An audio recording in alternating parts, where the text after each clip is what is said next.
Hi, welcome to the Innovator-hosted webinar, The Role of AI in the Digital Transformation of Healthcare. What I'd like to do now is to go ahead and introduce our panelists.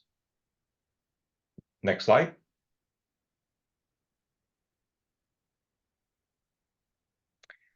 First, we have Rohini Kosolu. She is a policy fellow at the Stanford Institute of Human-Centered Artificial Intelligence, and she'll tell us a little bit more about herself as we go on with our webinar. We also have Brett McLaren. He is the president of McLaren Data and Analytics, and he'll tell us a little bit more about his background as we talk about AI. And we have Dr. Mike Phillips. He's the chief medical officer of Rise Health. Well, I want to welcome the panelists. And with that, let me also introduce myself so we can get started.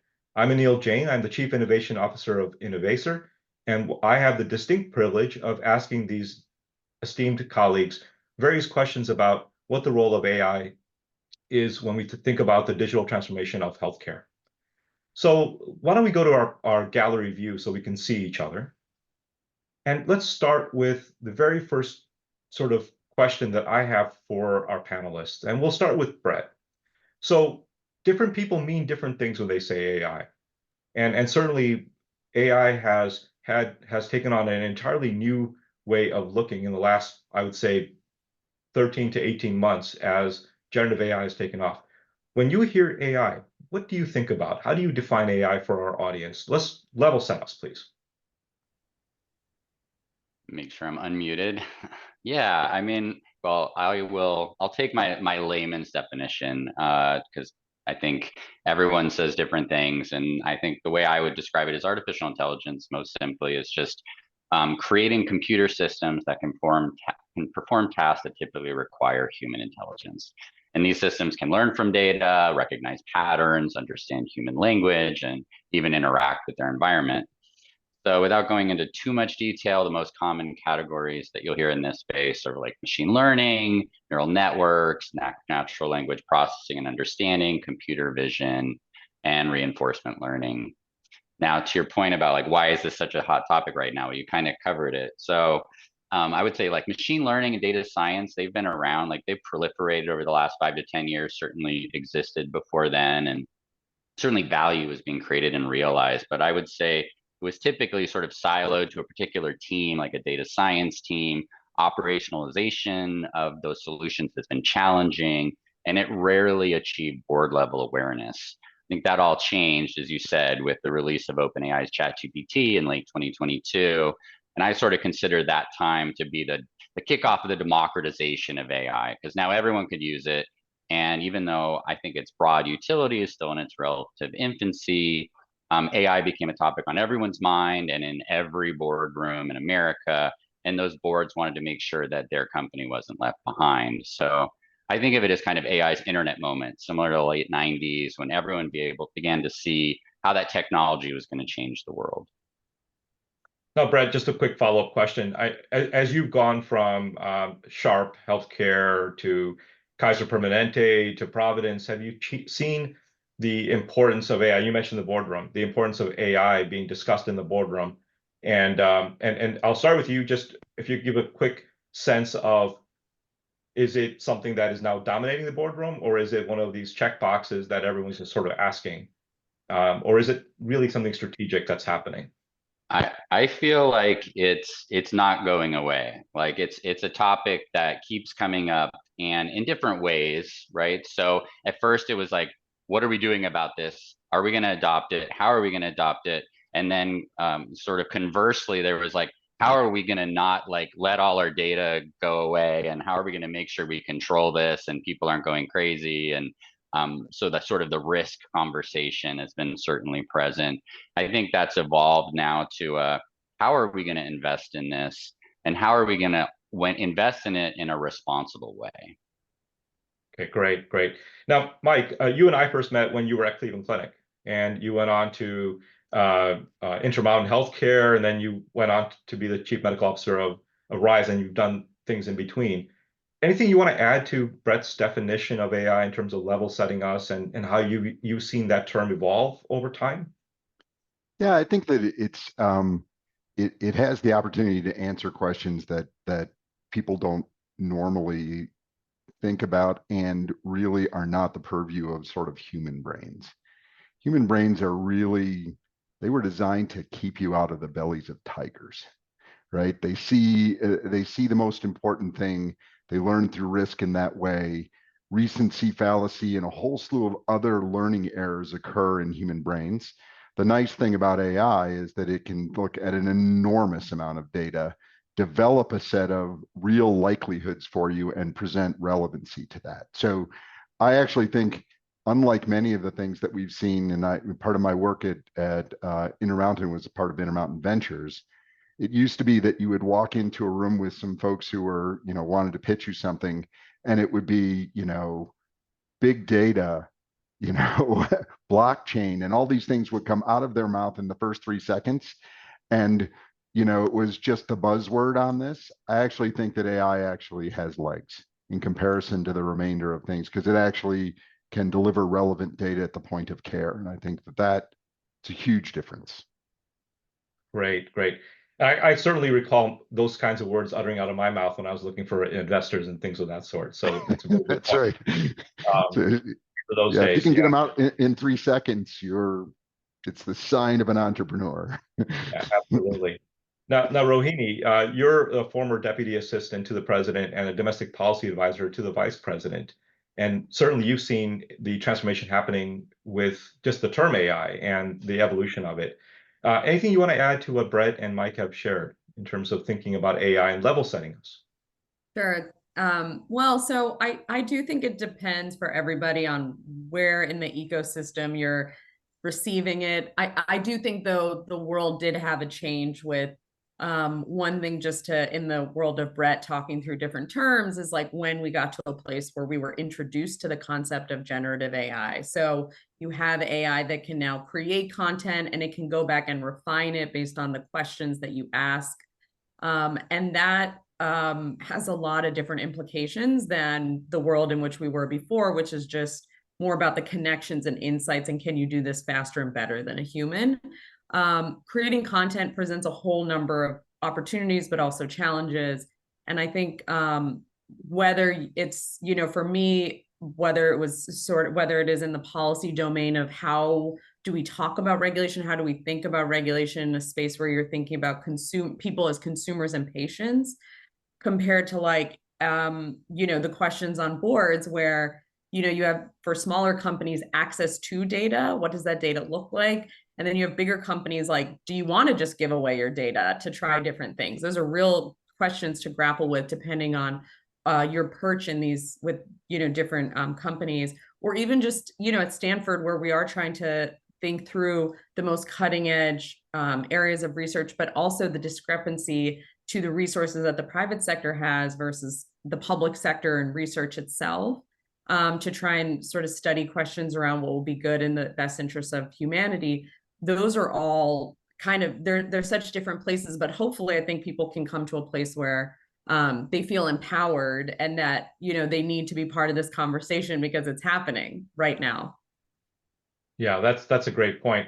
And I know we'll come back to regulation of AI in a little bit, but I think you brought up some issues around policy that I think our audience will find very interesting. One of the things that when I started practicing, gosh, probably late 90s, at this point, electronic health records were just coming sort of mainstream at places like the Cleveland Clinic where I was at. But the concept of digital transformation has been happening for some time. But I often hear digital transformation, I often hear digitizing records, and they use them synonymously. But we know that digital transformation of healthcare is very different. It's much more. So maybe, Mike, based on what we just heard about AI, can you help us level set on how we should be thinking about digital transformation? Certainly in your career, you've been doing a lot of that from the clinical side.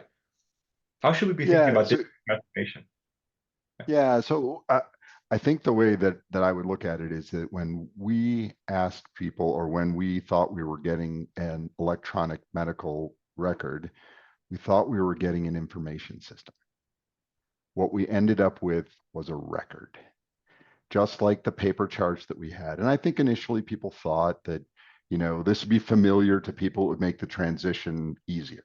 And, so I'm even older than you, Neil, started in medicine in 1990 as an intern. So, all paper charts back then. The problem with that thought process is that what we really want is relevant data at the point of care to allow us to make good decisions about people. The record gives us a ton of data at the point of care, most of which is not relevant. One of the beauties of AI and one of the beauties of sort of machine learning or whatever version you want of this is it effectively assesses the relevance of something, assigns it a pretest probability, and feeds through to build things out of it. That's actually what we really want, right? So there's always the classic example. You ask some doc what a person who had a positive mammogram says because the test has a 90% sensitivity. They respond it's a 90% chance. Well, that's clearly wrong, right?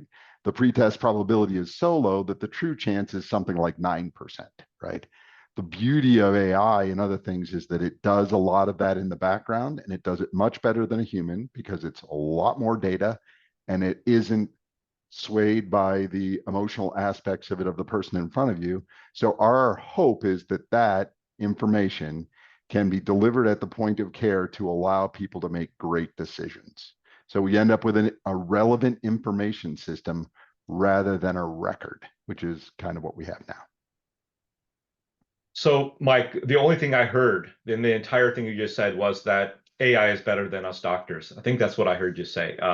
No. I didn't say No, that portion of it because AI is and this is an important thing, which I think everybody, it has two frames in the process of this, and it, scary for some people and all the rest.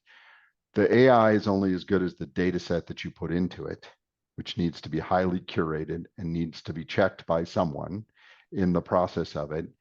And the other part about this is that AI has a really great aspect to it, which is that we can apply the tests that we have for understanding who's better at something. We can make good randomized controlled trials out of all this, and we can decide. I was once asked by somebody who was an in-house IT person, we were talking about moving their data to the cloud. And they said, well, let me ask you something. If you were getting on a plane and the pilot wasn't there, would you still get on? And I said, well, how good is the autopilot? That's the only relevant question, right? So which performs better in this particular situation? And we have the opportunity with AI to do the tests and do the studies and make sure that it's performing as well or better than someone. And, at the end of the day, we're docs. Our job is to get the best tool to help our patients. And if this turns out to be better, thumbs up. We'll let it help us take care of the patient, or it'll take care of the patient. Either way.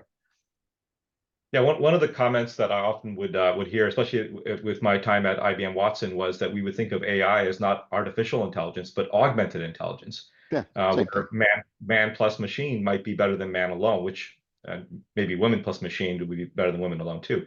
Rohini, when you think about the transformation that's happening, where healthcare will be delivered in a fundamentally different way, transforming through the digitalization of information, but also the way we might approach healthcare.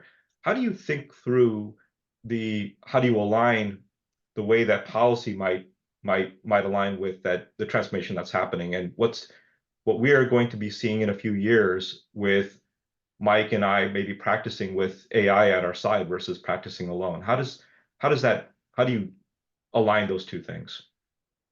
Well, I think that's a great question. I think in any sector, you do have to think through, okay, what are the laws already in place? I think healthcare is actually really different from a bunch of other sectors as AI is applied, because we do have, whether it's a bureaucratic law or not, but we have HIPAA, we have EMTALA, we have some laws on the books where people have said, like, no matter what, you got to meet these standards. People can then go to courts if they don't like something.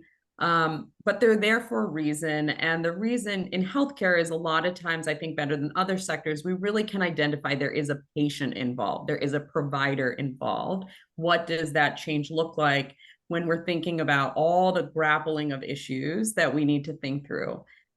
We also have to balance it with the realities, I think, about when people are thinking through where innovation could happen, right? So there's providers for years have been saying, our work is becoming much more bureaucratic than it was. We want to spend more time with the patients. And there are companies out there, Innovator included, trying to help figure out how to best allow people to do what they love to do, and spend time with the patient, give better care. We also have to balance it with the fact that many people can't immediately see a provider. You know, if you're looking for a specialist or you live in a rural area, you may want to get access to information quicker. Where you can, you know, the amount of people actually that's been so interesting to see about the number of people that have been putting their own personalized records into Chat GPT just to like see if there's any insights that can be pulled from it, I think shows us that there's real excitement just from a regular person that, you know, if I can't get in touch with a doctor, like I got to do something. And so we do know that there's engaged audiences in this sector. But at the same time, we do have to really ask ourselves the question, when we don't have necessarily a government oversight in place of the technology that's going to force every company to go through, what does that question about who needs the transparency? Are there auditing places that can actually go in and look at these things? Because the doctor would want to know that too, not just the patient, before, as they're, you know, working side by side. But there's many systems we go through in America today that is, we have reliance that there's a system that somebody has checked, somebody has looked at. And so, but again, like, you know, even as we look at things that the FDA might approve in terms of medical software and things like that, we just have to acknowledge, I mean, they're grappling with what is, you know, laws from the 1970s. And so when you think about the technology in 1970s, or even I would just say a better analogy is like, what was the best-selling car when the medical device laws were passed in 1976? I had looked it up myself. It was the Oldsmobile Cutlass. Okay. So if you think about that car and the fact that the FDA is using that kind of framework of laws in place, they have to amend it, different ways to think about the technology today, of course, but that really is the law that they're using. It is like upon ourselves to really think through, when we talk about a high to low risk framework, what that really looks like for a patient based off of some of these legacy systems. Well, I certainly hope, Rohini, that you get involved with how those regulations get unfolded, because it's going to be very, very complicated. And I also hope that Mike and Brett do, because without having a clinical voice in some of those things, it can go in the wrong direction, especially around data. Brett, so speaking of thinking about digital transformation, one of the things that I was really excited about when some of my colleagues at Innovacer showed me the ability for a conversational AI tool to be able to allow us to be able to ask questions of data without having to understand complex SQL language. Now, you've been doing data and analytics with technology for a very long time. When you think about the digital transformation of your space, of the data and analytics space, and you marry that up with some of the regulatory issues that Rohini just brought up, especially around the fact that there's a patient in the middle, the privacy aspects of it, how do you think about digital transformation of that space through AI, especially conversational AI and large language models and RAGs and prompt engineering? What's your thoughts on that? And then we'll move on to another topic. Yeah, I mean, I think it's twofold, right? So I do think that the like the low-hanging fruit, the less risky utilization of AI is like, how do we improve developer productivity? And that's, or even allow someone who isn't really a native developer be able to like create some of that code to inquire of the data. And so I think there's a lot of promise in that space. And I actually think that we're going to see advancements, and we're already starting to see advancements in that space sooner. And again, that's a relatively lower risk proposition and utilization of AI as compared to, you know, it making clinical decisions or something like that, which I think is where most of the regulation and the attention is. Like, how do we make sure we're making recommendations of something, that we're doing it in a responsible way, we're ensuring that the recommendations aren't biased. And as we all know, that the problem with healthcare data is that it is inherently biased based on access to care and historical challenges that we've had in terms of having equivalent care across the both race and ethnicity and gender lines. And so I think there's certainly risk there. I do think it does transform our ability to A, be more productive, and B, as you were talking earlier, the whole concept of our clinicians being able to operate at top of license. I think that there's a lot of opportunity for AI to help take some of the rudimentary administrative tasks and either automate those or simplify them while still presenting things in a way where those clinicians can review and ensure that it's accurate. And so I think when we think about lower hanging fruit, it's all of those pieces, right? It's like, it's the lower risk. It's not making a clinical decision for us. Mike, you said, like, would you get on a plane if there wasn't a pilot?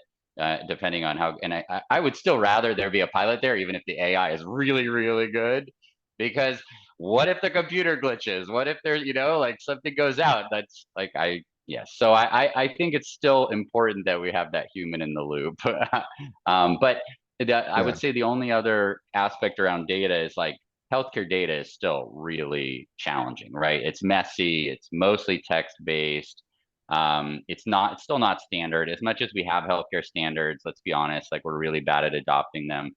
And so I think there's both a challenge to get the value, but also there's the promise that AI can actually interpret some of that and help solve some of those problems for us. We're not quite there yet, but I do see that as like a potential on the horizon. Well, speaking of solving problems, let me ask Rohini to start this particular thread. So you've been looking at the space for a while, and especially in the last 18 months or so, we've all been inundated by various things that AI can do. Give me a sense of what use cases in the healthcare domain are interesting to you. Well, I think I get mostly asked this in terms of like regulation. People are like, what's coming down? How, and what I can say is there is a real chasm between different industries and sectors. So, and healthcare, I think for many, many reasons, is a little bit more cautious, as it should be, because these are people's direct lives that are on the line. And so you're going to see like the CTO of a health system may not look at things the same way that a CTO of just a sort of a everyday tech company would look at it in terms of adoption, because look at the data that they're talking about. It's like, these are people's personal health records. And we want that.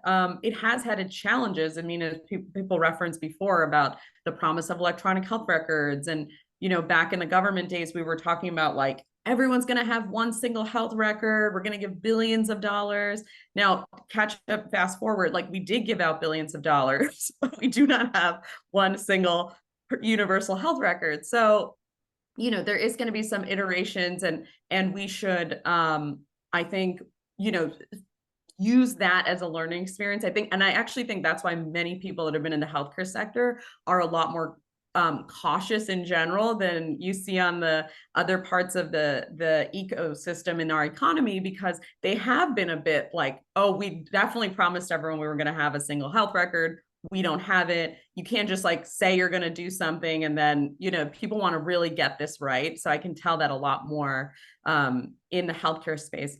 I do think what issues that percolate that we want to really get to is like, how, for everybody, it's like, how can we get the best insights that we need to really make breakthroughs in a system that we know can feel very lagging, either in, whether it's across drugs or therapeutics or even healthcare services, like where can we get the best insights possible? And so that, even without the generative AI piece, the advances and just like clean it, as Brett talked about, data, and Mike about organizing, like how we can actually really move forward in terms of the best way to treat patients, I think is really exciting right now.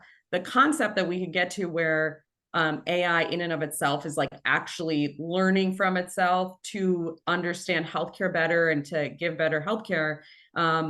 We want to also make sure that's done in a right way, because that, as Brett talked about, the data that's going in, Mike has talked about from his work in the health systems is, you know, we can't, as we know from other studies, like the vast majority of data that we were looking at, the last time that data has really been collected about where these patients, you know, we have seen the vast majority of data was coming from Massachusetts, California, and New York. And we're talking about like 70% of the data that the models were being trained on. And so people have been trying to make sure that they have additional places, but it's not easy because this is not a sector that easily makes healthcare data available. And so there's a lot of work to do, because if you don't live in those 3 states, or if you don't live most likely in the cities that they're using, you're going to want to really make sure that these models are personalizing the treatment to you and are saying, oh, okay, I understand where Brett or Mike or Neil's data, here are some insights that can be pulled. And so I think that's where you're going to see, you know, regulators think through what does the transparency look like? Is there bias in the data? Have you taken steps to resolve it? But really, you know, I think probably the first area that I could imagine that many people in the regulation space think through is when payment decisions are being made or patient care decisions are going to be made that could potentially harm the patient. And so what that could be harm from actual treatment and diagnosis to even whether your health insurance covers you for a service because maybe an AI model said you don't need to be, and it wasn't run by a doctor. And so those are the kind of cases where I think people will say, like, that was a high risk decision that put a patient into, you know, a very precarious situation. So those, I think, are some of the immediate use cases you can imagine that states will probably look into first. Yeah, that's a great point. I think what you're describing around trust and transparency, looking at fairness, looking at ethics and bias, are all very interesting factors when it comes to the use cases that healthcare systems, health plans, and others might be planning. With that in mind, Brett, let me ask the same question of you. What have you seen that's interesting out there? You know, one of the things that Innovacer has been investing in is this ambient listening, where a conversation between a doctor and a patient and being able to summarize that. Now, I'm a fantastic typer, if you will. I grew up on the EMRs when I started practicing, and perhaps the typing part of it is not that thrilling for me, but the ability to look at that note and understand what could be going on with the patient. We miss about 1 million diagnoses, or at least underdiagnose about 1 million people a year.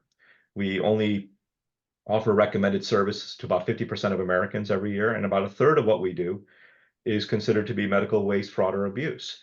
And so the status quo isn't working. So when it comes to, with the caveats that Rohini just laid out, where we need to know where and how the systems were trained, what are the things that are exciting you or interesting you right now in terms of use cases that you're being asked about or advocating for? Yeah, I mean, obviously, based on everything that's already been said today, the most short-term, most promising use cases are the ones that are primarily like administrative or back office in nature. So revenue cycle use cases, like taking things and not just automating them, but adding right intelligence to some of these decisions that folks that are not directly involved in patient care are dealing with, right? Because we can I think there's just a lot of opportunity and a lot less like, oh my gosh, something could go horribly wrong. And so I think like I see promise there, and I see promise sooner. Certainly, and you talked about you know, RAG and like retrieval augmented generation is like, again, these aren't like super exciting, sexy use cases, but they are real practical, like helping find a policy that's important as an employee. Hey, I want to know this. You could just type it in and you're going to be able to find the policy or the content that you need. So I feel like that's a really low hanging. I'm seeing that already happen with like HR documents and other things. So I think making employees more productive, that's going to happen relatively soon, right?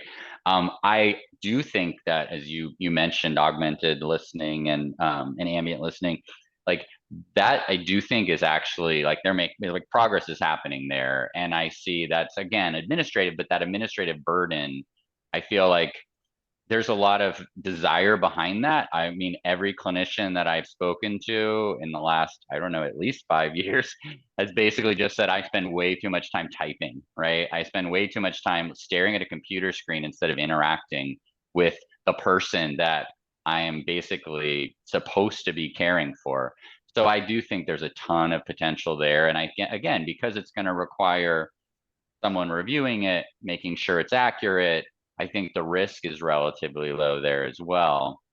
And certainly I think that in the sort of nearer term, we're also going to see suggestions of, hey, I was looking, right? So I, being the AI, was looking at the history of this patient. I noticed this was in a historical note.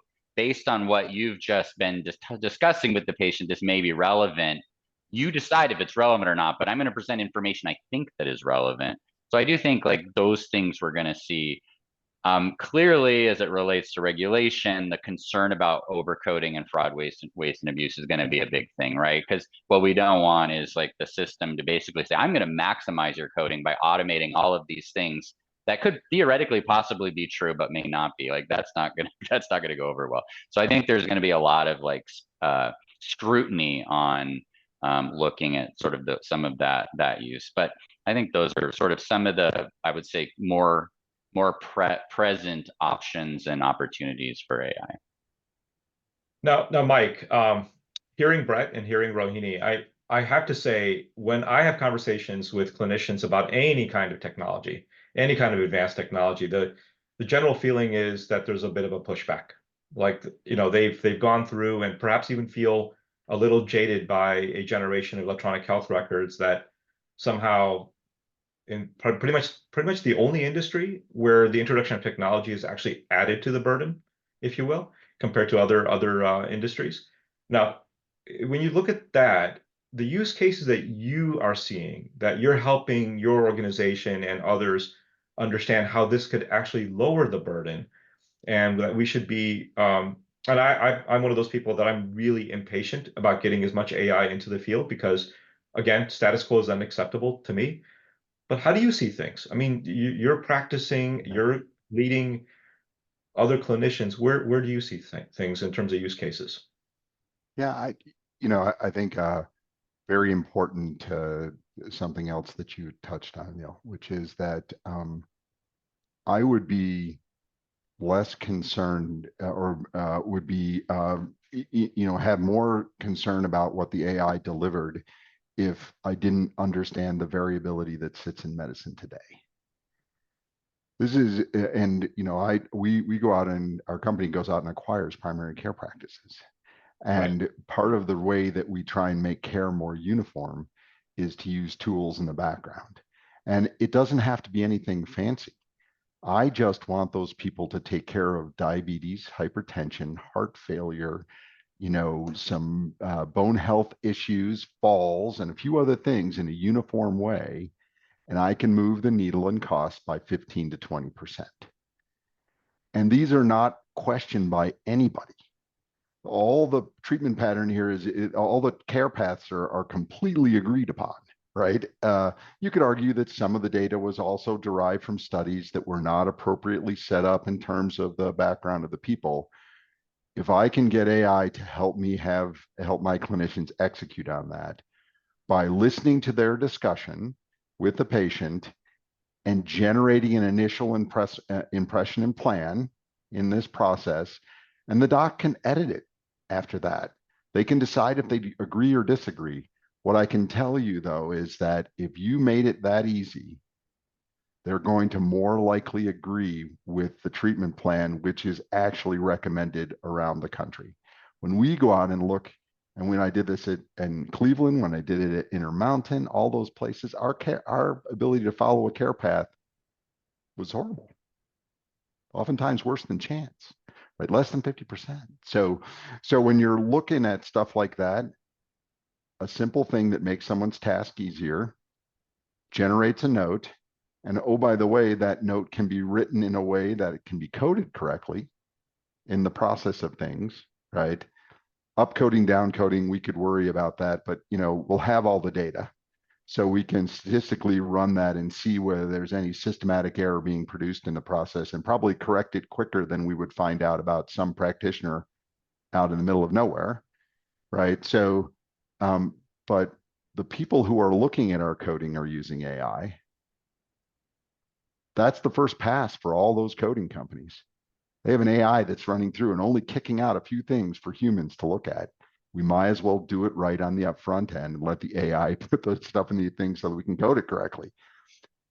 Being able to have that stuff documented, hitting a few care paths, and doing it in an automated fashion that takes less time for the docs. I can tell you they hate coding, just absolutely despise the concept of coding. So if you could do all of those things and the final decision maker and everything is still the clinician, we still have a pilot on board, even though they may not do a better job than the other people. And I'm thinking if that computer system goes out on that plane, you're toast anyways. But regardless, we still have that person there, and they're there to do the most important thing, which the AI can't do very well, which is to have a communication with a patient, have an emotional connection, and have that person trust them to deliver their care.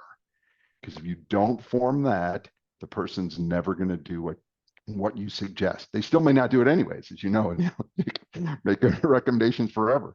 But regardless, that stuff is where the humans produce an amazing amount of value. Have the AI in the background checking all the other things that we can't consider.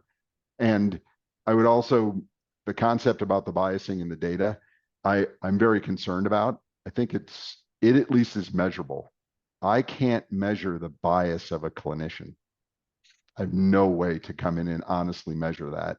And everybody, myself, Neil, everyone else who practices medicine, they walk into that room with all the exposure that they have. And oftentimes the most recent person who had an unusual disease process who they think the person in front of them has. So, and that's why I'm, obviously very jazzed about the concept of getting these tools in front of people, because I think it'll make care more uniform, and that'll make care better across broad ranges of people. No, that's a great point, Mike. I always tell the story to folks about when I had a kidney stone in 2003. Every patient that came in with any kind of back pain were getting x-rays. Every one of them. Sure. It's just, you're right, the human bias that we all have. One of This is the particular hammer I'm holding today. You look very much like a nail. That's exactly right. Yeah. And so, when you brought up a few things around the ambient listening, and one of the questions that came in from our audience, I think is a good time for us to pause and maybe ask all three of you this question. Maybe just give us your brief comments. What are the privacy implications? How do we eliminate the icky factor of this AI system listening to a conversation in the background? Certainly, in Innovator, we have our point of view, and we've taken the safeguards of consenting patients and things of that sort. But if each of you could just sort of, and maybe Mike, will start with you and go to Brett and then Rohini. How do we address that? There's a third person in the room, which happens to be an AI bot. Oh, and by the way, let me tell you a quick story. My daughter graduated from her MBA program at University of Chicago Booth on Saturday. And I was so impressed by how every single name was being pronounced so well. And I later found out, like halfway into the presentation of the diplomas, that it was an AI bot. It was an AI bot pronouncing each and every name. And anyway, that's an aside. But Mike, how do you deal with the icky factor of this AI bot? So I think you deal with the icky factor in every way that you always do. If you were to walk into a room with a medical student, you would introduce them and ask the patient if it's all right for them to be there. I mean, that's part, and I think the bigger issue on privacy is just an enormous issue, right? We can try and regulate all of this. We can do everything we can. Even the best air gap in the world isn't necessarily going to keep your data completely safe. And all you have to do is look at Change Healthcare and see that well over half of Americans' data is in there in some way or another. It'll be very interesting to see how that's dealt with in the long run. I'm betting it won't be $5,000 in occurrence. Nobody has that kind of cash. So I think we, as another part of it, is also have to set people's expectations. We brought a lot of convenience and a lot of analysis and everything to this by having this stuff digitized. We've made it harder to to keep safe than a doctor's office where someone had to break in and do a whole bunch of other stuff to steal a paper record, which probably didn't have a quarter of the data they needed anyways. So I think that's a bigger issue. I think the more direct one about what you're saying is gosh, just consent the patient, let them know that it's the case, and tell them that you're doing it to be able to better capture what they're saying because they don't remember everything, and then offer them additional stuff. If you're recording that, why not offer them a recording of the assessment and plan that they can take home with them and share with family members? There's a lot of innovation in here that trust me, and you know this well, Anil, you tell someone they have a horrible disease, they have not heard anything after the word cancer.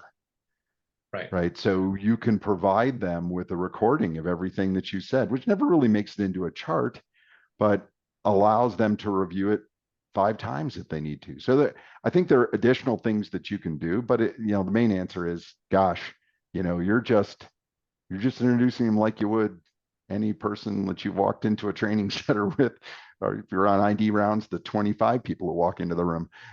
So yeah. That's well said, Mike. Brett and Rohini, do you guys have anything else to add? Yeah, so one thing is maybe we should give it a voice and call it Hal, and then let Alex speak also. So, but I agree. I agree with what Mike said. The other thing I would say is, to some extent, I think this is a generational thing, because when I look at the youth of today, they unfortunately or fortunately, I have my biases. They don't seem to care so much about data and privacy, right? They put everything out there, and I think for them it's really like, what am I getting of value for this exchange, right? They're free. They're like, yeah, of course you can record it. What's the value? So I kind of like what you said, Mike, of like, hey, we'll give you the output so you can have that and you can synthesize it, or we'll give you an AI generated summary of it or something. Then they're like, oh yeah, there's value in that. So I think that's going to be a whole interesting thing as we continue to like become a sort of a digital first, right? Like the generations who grew up with like an iPad or an iPhone in their hands. I don't know exactly what that's going to look like, but it's already scaring me. So I think it's, I think, Mike, you did it. You said it right, right? You just acknowledge like, hey, this, it's not a medical student, but it's like a medical student with way more information, right? So I would say that's kind of my response. Rohini? Yeah, I agree. I think there is a world of HIPAA compliance lawyers out there who are going to be upcharging a lot to essentially create another form that you will then have to sign. But people want the care and they need the care. And I think to Brett's point, like, we have gotten looser as a country in terms of what, both our trust in whether companies can truly protect our data, but then also how much data we're willing to, that relationship about your own privacy in certain places, I think, have been eroding a bit over the years. I mean, you can look at the most recent conversations happening around TikTok and the U.S. government trying to convince essentially a lot of the young people in America that we should not be giving over this data to China.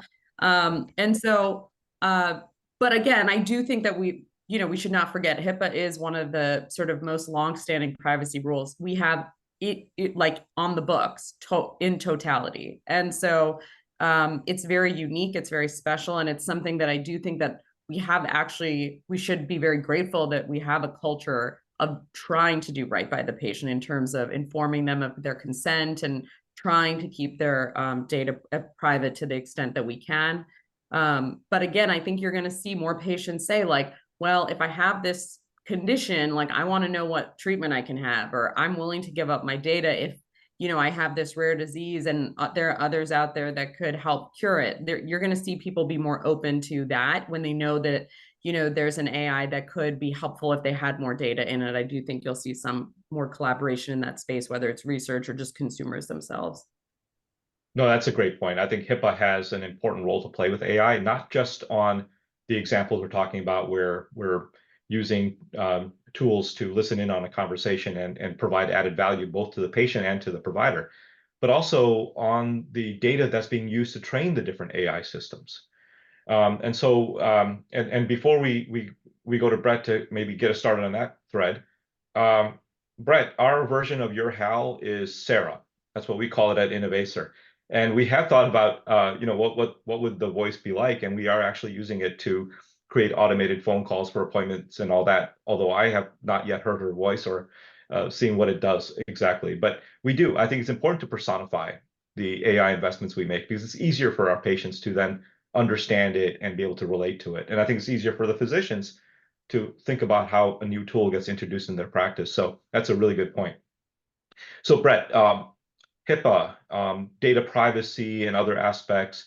Rohini talked about Massachusetts, California, and New York representing the entire health and wellness of the entire country based on the number of lives that these data sets contain from, basically overrepresenting the rural populations, for example.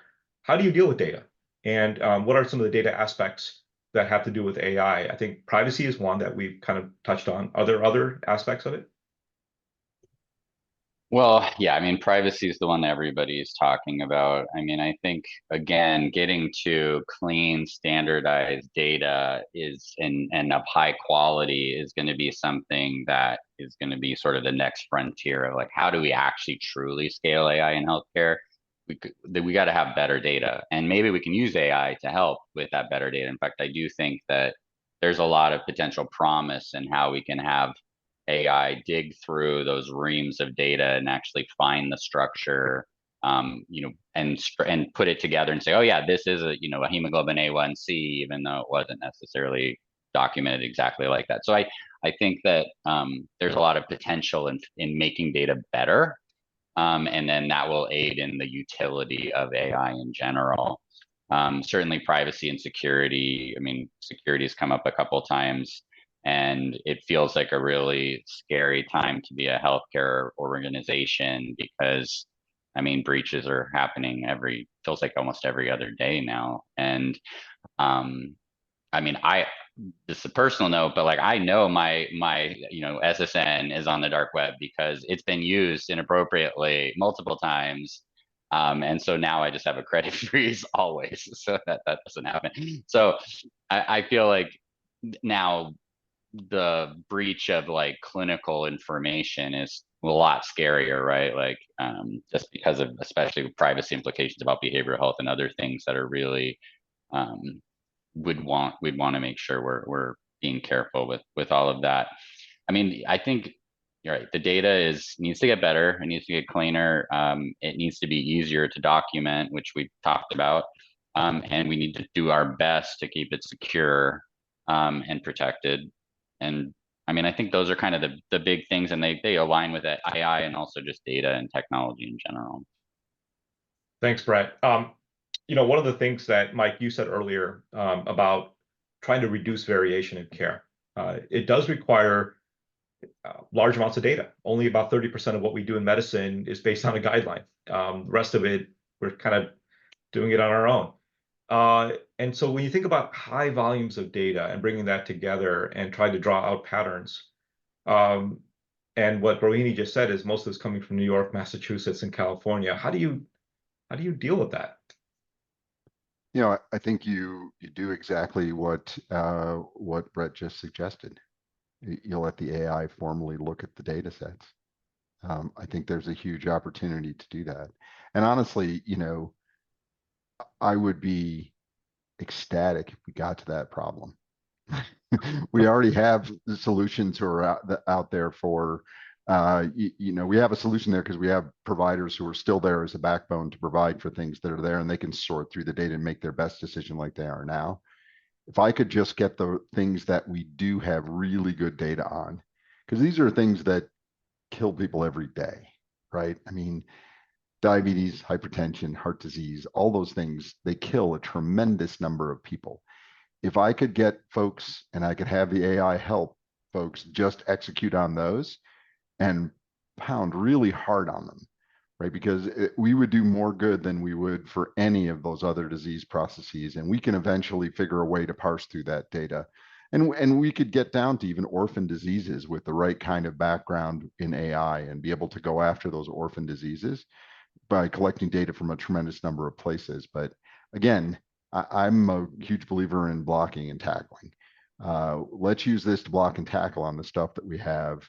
We'll solve the data issue. I think the AI would help us to do that, right? Because it can give us and generate appropriate demographic distributions across all the domains that you think would be useful in the process. And then the beauty of it is it can also tell you that if you were right? So you can find out if there's a portion of the model that's unexplained. And then you have to go back and say, did I even look at the right demographic things that I fed into the model? And, so there's a lot of opportunity in terms of making things markedly better. But if I could get people to uniformly perform at the point of care with the right information, it'd be a huge, huge movement forward in medicine. Yeah, that makes a lot of sense. Rohini, I'm going to twist the question a little bit. So data, whose data is it? And why does the regulatory side need to be involved? Mike talked about bringing all this data together and have AI analyze it to look for some patterns, which makes a lot of sense. But what if the data is out there on the interweb and it's someone else's data that they've spent a fortune collecting, or it's the patient's data, or it's the health plan's data, or it's the health system's data? How do you think about AI, and how are you thinking through and advising regulators and policymakers and others on thinking about data and IP and things of that sort? Yeah, I mean, these are some of the most complicated questions also because there is the goals, but there's also the reality of a very fast-moving world that we live in. So we should not pretend that there won't be companies that are figuring out, to Brett's point, how to purchase up some of the data of his social security number that's out there, or just access it themselves. And and sometimes they're for really actually good things. Like people want to Mike's point, to figure out something around orphan diseases, and they may be able to, work with a data broker to get the data that they need. And other times, there's going to be, I think actually for most early stage startup companies that I know our firm sees and things like that, getting access to the data is one of the biggest capital issues that they actually need to grapple with.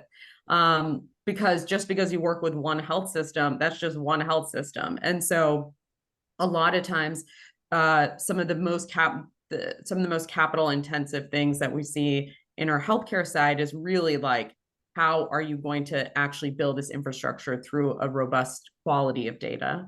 But I do think, just in advising people, a lot of it, the reason that I'm a full believer in sort of working backwards from use cases is I think it's a lot more practical in terms of the laws we have on the books. If let's use an example. So if Amazon is using my data to give me better Prime recommendations, me, like most Americans, like, we're going to be like, okay, I'm not going to be mad about it. But then if you are being used potentially, like at your employer somehow as access, I think to Brett's point about your mental health, treatment that you may have gotten, and now they have concerns about, your role on the job, that really is a use case, which we want to, we have spirit in our laws that really say, like, this is exactly what we don't want. We don't want people not getting mental health care because they feel like their employer is going to use this against them or retaliate against them. So, rather than focus on where is the data, and trying to regulate those aspects, a lot of it we can work backwards from the different use cases that we don't want our both consumers, but particularly patients, to be in. I think that's a really, really good point. And I know it's a very complex topic. Probably can have an entire webinar just on the data access and rights and things of that sort. And maybe what healthcare can learn from other industries that have been dealing with this for some time. I do want to acknowledge that we've got about 6 minutes left, and we've got a lot more to talk about. But what we're going to do, moderator's prerogative, I'm going to ask each of you what you think is the biggest challenge right now with leveraging AI in the most robust way, and very quickly what we should be doing about it. And then we'll wrap by having each of you sort of give a pearl of wisdom in 30 seconds or less. But let's start with the challenge and leave a little bit of time for the very last piece of it. So one challenge, the biggest challenge, and how you think we should overcome it for each of you. And this time, maybe Mike, we'll start with you, and then we'll go around. Yeah, very simply, it's making the workflow applicable at the point of care. If you really want this to be used by people, you'll have to develop something that is going to make people's lives substantially easier. And folks, as long as it's close to or even better than what they do now, and it is substantially easier, it's the way to nudge people into adoption. So get the workflow right, and you'll nudge them into the adoption and use of the tool. Rohini, how about yourself? What do you think is the biggest challenge, and how we would overcome it? Well, mine is probably a little bit more 30,000 foot in terms of just the different seats I sit on. So I think that there really is a big discrepancy in the access that the biggest companies in the private sector have in terms of their access to this issue. We haven't really talked about it called compute, which is how to, the sort of data and energy. It's like, I'm just trying to figure out the fastest way to explain it, but to train the models on the amount of energy data centers you need. So you have it at the top, and it's a very limited resource right now. And you compare that, and the reason I'm talking about the public sector, and so what I mean by that is like government, academia, is really because it's like, imagine a world in the drug discovery space where there's no NIH. And so if you look at that parallel across like all our sectors, what does the NIH give us? It gives out grants to academics that then do research, and there's a whole startup ecosystem that comes and says, like, we can take that and commercialize it. That is a lot harder when only the biggest companies have access to those resources. And I think actually the private sector, the biggest companies do realize that, which is why they've been also pushing for this effort. But they still, of course, want their access to it. I just mean, like, I think that there's an imbalance that is not helpful for society if we continue down a path where like just the biggest guys have access to AI that can create content on its own. And so that piece, we really want, government for reasons of transparency. We also want, all these different partnerships that so many people on here today have affiliations with universities. They're thinking about how to do research, how to test these things, how to, do right by society. And so that's some of the balance I think about in terms of like where lawmakers should also be thinking about in mind. Thank you. That's music to my ears, and we're very much aligned with that. Brett, what do you think is the biggest challenge? You can repeat what Mike and Rohini already shared. Surprise, surprise. I'm gonna say it's the data, right? Like, and it ties to, I think, what they both said, which is like having the right data to be able to solve the critical problems in healthcare and have it usable and have it accessible to everyone. Because let's be honest, like, our rural health systems are often very small, and they're not going to have the resources. So I completely agree with what Rohini said on that piece. And then it's having the right data, synthesizing it the right way, and then 100% agree with Mike. I'm not saying that's the biggest challenge, but workflow, right? Getting the recommendation into workflow. So the right data, with everyone being able to use it the way they need to in a responsible way, and being able to deliver that insight into workflow. So I'm just saying, across all of that, the core problem is data, right? If the team innovator can throw the last slide on the screen, that would be great. A lot of you might be wondering, how does one get started? And what I will share with you is that if you go to that QR link, you can at least see what Innovator's perspective is on this space, and have a few materials where you can review on your own. But I do want to wrap this up by thanking our panelists and asking each of them, let's start with Brett, 30 seconds. What is the one pearl you want to make sure, maybe make it 20 seconds given their time, 20 seconds, the one pearl you want our audience to leave with? Yeah, I mean, I think it's probably threaded throughout this, and I'll keep it short, but like AI, it's here to stay. It's going to make its way into healthcare in a bigger way. And the key is for us to think about, how do we move quickly, but responsibly and ethically, to do the best thing possible for our patients and our caregivers. Mike? Yeah, I would sort of echo the same thing. I think AI has the potential to lift all boats. I would have the the caveat to that we have to obviously be very careful about it. And people oftentimes talk about this sort of primum non nocere, first do no harm. It actually isn't in the Hippocratic Oath, by the way. Our real job actually is to do no harm greater than the potential benefit. And that's what medicine is really about. So in our case, we want AI to help us bring the benefit, and we want to diminish the risks associated with it. Thank you. Rohini? I guess I would leave everyone with, it's just important to feel empowered to engage in these conversations and to continue to educate yourself. There's so many areas of society where we use so many different pieces of lingo so that it is designed to feel intimidating. But this is certainly a space that is not just happening to you, it is also something that different diverse voices are desperately needed to try and get this right. Because if you are just across AI, if you are applying for a mortgage, if you are going to see a doctor, if you are the doctor, if you are, working at a completely different space, you will have to interact with this technology. And so it is important to really, we tried to do our best, I think, to touch upon a lot of different topics, but there's any of them just can pull you in to start adding your own voice about your own lived experience, because we want these models to be trained off of the best data and to have the best input when we're designing it. Thank you, Rohini. Well, I want to thank our panelists. I thought it was a very stimulating conversation. I want to thank our audience for joining us and sharing their questions. And I want to thank Team Innovaser for the logistics in putting this together. And thank you very much for all of you joining.